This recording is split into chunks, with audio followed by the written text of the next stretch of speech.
What's up? What's up? What's up, beautiful people? Welcome back to another episode of Gratefully Podcast. I am your host, J.Nicole. Guys, we're going to get right into this episode today because let me tell you something. These telemarketers have me chopped. They got me completely messed up. And guess what? They unknowingly almost messed up my day. They almost messed up my day. I'm chilling, middle of a day, feeling like I would rather be taking a nap than actually working. But I was working, and I happened to make eye contact with my cellular device. It was ringing. A number unknown to me. However, it did have a town that is nearby to me. So it said Belmar, New Jersey. I never know where someone is and who might need me or who might be calling me. So pick up my phone and I say hello. And the person on the other line says, "May I speak with Wilbur?" And I pause. And for a minute, it was kind of like a Zach Morris timeout where everything just freezes. And I want to say all of these explicit words when he asked me this. And I say, he's deceased. And the lady says, "Oh, I'm sorry. My condolences." Click. And that was that. That was the end of our conversation. So if you just started following a Gratefully Podcast or your first time hearing me speak about my family, more specifically, my late father, his first name was Wilbur. His middle name was Gene. Like me, that's another secret. If you didn't know what the J in J.Nicole stood for, it is Gene. So I got completely taken off guard when I get a phone call for my dad on my phone, on my cell phone. So mind you, this wasn't on my dad's old cell phone. On my number, randomly, and then it's like, "My condolences," click. She goes on to carry on with her day. Maybe. I don't know how it did or did not impact her. But for me, I'm stunned. This is in my head now. I can't really shake this because if you're anything like myself, then maybe these moments send you on this journey. It sends you on down a rabbit hole where you're just like, what did that mean? Was that a sign? Was that an accident? How could someone do that? The audacity. Why are they still calling dead people? This pissed me off. That was so rude. All of these things are going on in my mind. And what it really brought me to is that this is why I constantly reiterate how grief is a journey. It's such a long process. It never ends. And even when you're feeling good, you're at your absolute best, boom, here comes someone calling you about your deceased loved one. And I'm going to be honest, it kind of hurt a little bit. I've been thinking about my dad a lot more lately, actually as early as this morning, because he was in my dream. And I really said to myself, wow, this is sad. This is really the reality of my life. That he and I will not have conversations in the physical sense again. And so I've been kind of in my feelings. So for that to happen, it just put me a little bit more there. But then I did challenge myself to say, okay, what if it was a sign? If it was a sign because he knows that he's been on my mind, then I have to embrace that. But maybe that's happened to you where you get letters in the mail or phone calls or emails or something along those lines about someone that passed away. Could be troublesome. Maybe it makes you feel good. I don't know. But I wanted to put that out there. You guys are my people, so I feel comfortable doing that. And so as I got into conversation about that, it led me even further to something that I came across recently. Someone, and I apologize if you listen to podcasts and I don't remember exactly your social media platform or the name of the business, but there's a business that actually goes and somehow they try to deactivate accounts of people who are deceased. And they said there's millions of people who are still living through their social media presence, but actually deceased in life. And it was really actually interesting. It was intriguing because I've never really given much thought to that, on how people might feel about their loved one, their person still existing in a realm that's not really that tangible, but their presence is still there. And so I started thinking, how would I feel about that? We're talking about getting phone calls about my father who's already passed away. And then I'm thinking about his social media. And I don't know. I don't know if I would want it taken down. Part of me feels like it adds more layers of finality, but I can totally understand how it can keep you in like an entanglement also. And it could hinder the healing process, perhaps, or how you move through your grief in the morning, because there's still something that you see. And we know Facebook, please don't come for me. But we know how that goes, where you get the Facebook memories and things show up, and people who were tagged 10 years ago, 7 years ago, 5 years ago, also are still tagged in the memory. So that comes up, then what? But if that presence on social media is taken away, then that may not happen. But then there's the debate of, if I want my father's Facebook taken down, which I'm not saying I do, but just giving you paint a picture here, and then say my older brother doesn't. Who's right here? Who's wrong here? How does Facebook and social media validate that decision? I feel like anyone can have someone's name and their email address and whatever other information that they want. I think that's kind of a sacred thing, but how can we really validate it? I think there's options where you can turn a page instead of actually deleting it into a memorial. So that's some options too for folks that might be beneficial, but it's something to definitely think about. I even think, now hold on to this. I need some more investigating here because I didn't personally look it up, but I think my source is pretty credible. Shout out to Adina J, that you can designate a sort of beneficiary or someone who can delegate and make decisions for your Facebook page after you die. Now that's deep. That is deep. That's something I would never think about. But what would you do? I don't know. It's just, people don't like talking about their will. They don't like talking about end of life care, all of these things. And so now we're in a time going into 2022 where the conversation is, who has permission to make a decision on what we do with my social media? But think about it. There are a lot of people who run their businesses as well through their social media. So that is something. We're going to have to dig more into this because it's something to really think about. I will say this. One of my friends passed away in 2013, and recently I was in my feelings.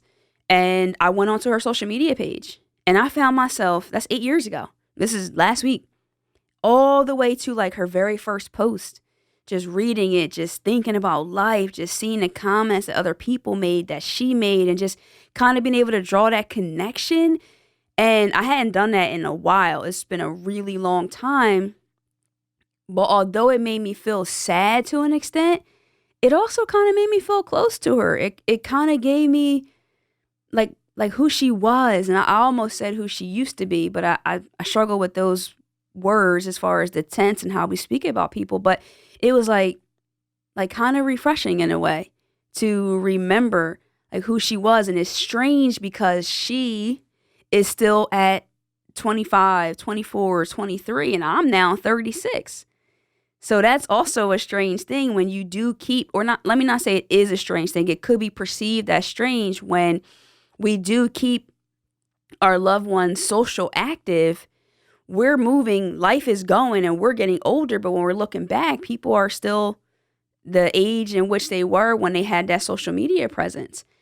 I don't know how different it is than, let's say, pictures or videos that you might have. I think social media, though, is more interactive in that way. So you can see comments that were made. You're seeing more conversation, how much that person meant to other people. Just, it's a lot. It can definitely get sticky. I don't want to say which side I'm on or not, but I just know how I am. It would be hard for me to part ways with my loved one's social presence. I don't know that I would voluntarily terminate or delete those things, because in my experience, what I've learned from how I grieve, as I just told you, I do like to revisit when I feel up to it. So there are some moments where I absolutely can't do that. Like the voicemails that I have of my loved ones, I can't listen to them now, but I've emailed them to myself. I've sent them to myself. Some of them I don't have anymore, which is a total bummer.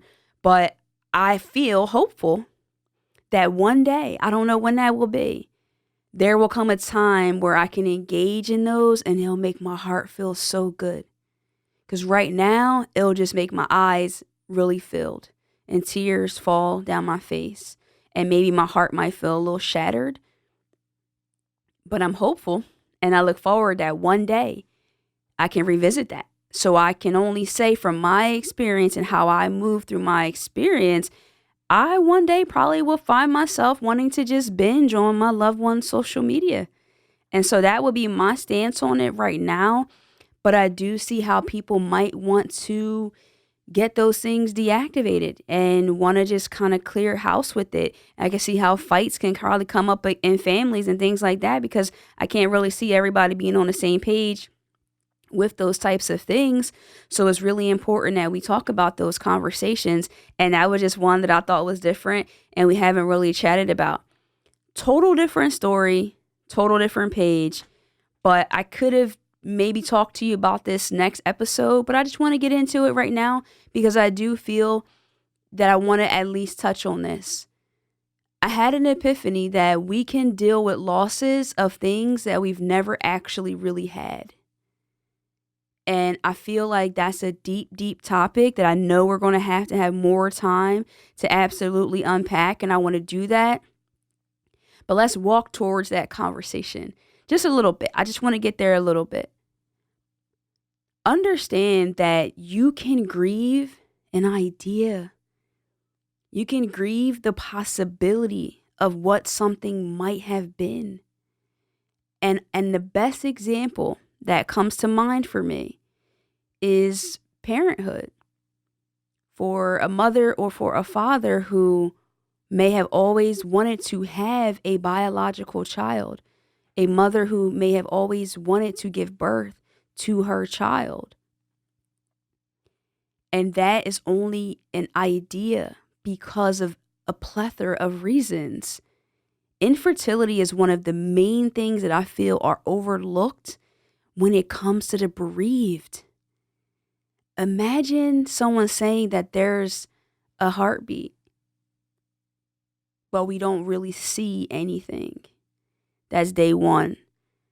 Day 3, we see a heartbeat. We still don't see anything. And then day 5, we're scheduling a procedure to have what was, to an extent there, removed. So you're on this roller coaster where you're feeling good, you're feeling high, and then that's not an option anymore. That's no longer what it once was. And so that's not to say that a child's life at that point is just an idea, but I was just giving a more tangible, concrete visual to how the parents actually didn't physically feel their child in their hands or hear their child cry. But the idea, the thoughts, the possibility were right there, and then right there is ripped right out of your hands. We have to show more love to this community. I've been seeing it more and more. And I don't know if it's just because of the pages that I follow on social media or the people that I've been able to meet, but it has been on my heart. It has been burdening me to want to discuss this and start the conversation. And I want to highlight that because it is sad as heck. So just because you cannot see something, or just because you cannot see someone that is in someone's life, in their mind, in their idea, and most importantly in their heart, does not mean that their loss should be mitigated. Do not minimize that. Do not make that smaller, and do not make anyone feel guilty or bad for their pain with, at least you had. I'm going to just leave it there, because if I keep going, this is going to get deep. And it's going to get heavy. And I definitely want to continue this conversation the next time that we meet so we can get into it. I want to bring some more facts, some more stats when it comes to this, because I don't really want this to be just a personal rant that I'm on. This is something that I'm seeing day in and day out on the interwebs and from people in my life's personal experience. And I also want to get into the conversation about the word miscarriage. Okay. I said enough. I just love to talk. I love chatting. I love podcasting. I love the community. And I love that I get this opportunity to bring these conversations, to challenge the status quo, to open our minds while in turn open our hearts. Thank you guys so much for rocking with me. I always appreciate that. You guys know that. If you're watching on YouTube, drop me a comment. Let me know what you're thinking. I try to get back to all the comments. I love when you guys show love. Thank you for that. If you're listening on Apple, Spotify, all that good stuff, leave a review. It's always appreciated. Your reviews help us get these episodes and this content out to more and more people so that we can grow and help more people in turn. So thank you for being so dope and doing that. Guys, you definitely should be follow me where I hang out the most over on Instagram at I_am_J.Nicole, guys. So next time, you already know. Love and light. Peace.